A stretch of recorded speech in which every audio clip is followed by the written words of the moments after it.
CVA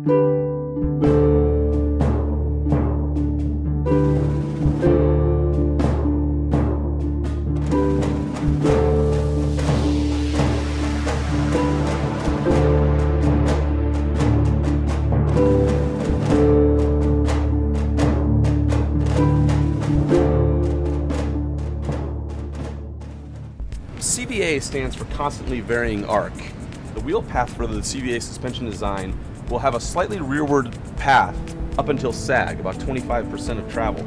At sag, the rear wheel is as far back as it will ever be in the travel. Therefore, the chain does not have to overcome any chain stretch in order to activate. This greatly improves small bump compliance. At about 20 to 30%, the wheel path is relatively vertical, making small bump compliance really good and keeping the drivetrain isolated from the rear suspension. After about 30%, the suspension starts coming back into the bike at a constantly varying arc. What this does is ensure that there's no chain growth throughout the stroke of the suspension. So in 5.5 inches of travel, there's no chain growth, meaning no pedal kickback. It also means that the suspension does not have to ever overcome any chain torque in order to be activated by bumps and other forces coming from the ground. This completely isolates the drivetrain from the rear suspension, making it fully active under all conditions, braking, pedaling, and just coasting.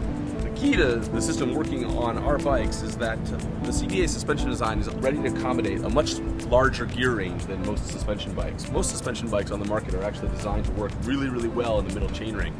There's compromises once you get outside the middle chain ring.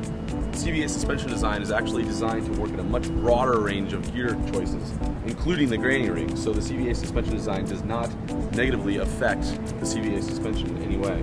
The way that we do that is that our pivot location is a much more general location out here. This general location just allows for a much broader range of gear choices with the front chain rings.